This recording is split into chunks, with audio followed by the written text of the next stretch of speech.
देखिए यही प्रश्न है। अभी तो आपको पता है कि चर्चा होने वाली है, लेकिन दो तीन चीजें। पहली बात यह है कि यह बिल का नाम ही अच्छा नहीं था, क्योंकि आपको पता है कि हमारे कॉन्स्टिट्यूशन के अनुसार सारे नियम के नाम एक भाषा में होने चाहिए, अंग्रेजी में, और उसके वजह से पूरा देश को समझना चाहिए कि लॉ किस विषय के है। तो आपको पता है कि इन्होंने दो भाषा इस्तेमाल की है बिल के नाम पे। महात्मा गांधी जी के नाम को हटा दिया, वो तो बहुत बुरी बात है। और दूसरी बात यह है कि दो भाषा इस्तेमाल करके गारंटी शब्द भी है और रोजगार भी है और आजीविका भी है और बीच में एंड भी है। इसका मतलब क्या होता है कि वो लोग जी राम जी का शब्द निकालने के लिए ये सब किया है। मेरे ख्याल में ये सीरियस बात नहीं है।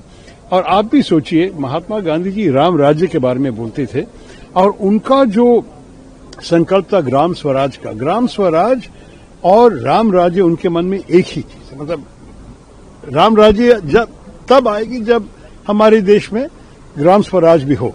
तो जब इस किस्म का एक लॉ हो रहा है, हमारे नियम ले आ रहे हैं, तो इसको महात्मा गांधी का नाम हटाना भी ठीक नहीं था।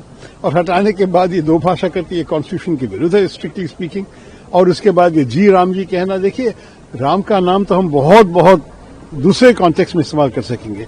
आप महात्मा गांधी का नाम हटाने के लिए, इसलिए मैंने कहा कि राम का नाम बदनाम मत करो, यही ये लोग कर दिया है। मेरे ख्याल में उसके दूसरी भी चीजें हैं, क्योंकि आपको पता है कि ये जो बेरोजगारी सेंट्रल गवर्नमेंट के तरफ से सारे पैसे जाते थे, अब वो कहते हैं कि 40% प्रदेश को देना पड़ेगा।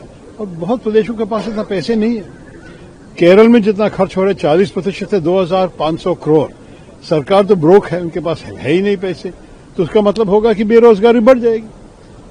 मेरे ख्याल में इस लॉ के बारे में ये लोग काफी सोचे नहीं है और इसके बारे में अच्छी चर्चा होनी चाहिए पार्लियामेंट में। CEN न्यूज, देश प्रदेश की ताजा तरीन खबरों के लिए CEN न्यूज को सब्सक्राइब करें और रहें पल पल की खबर से हर पल बाखबर।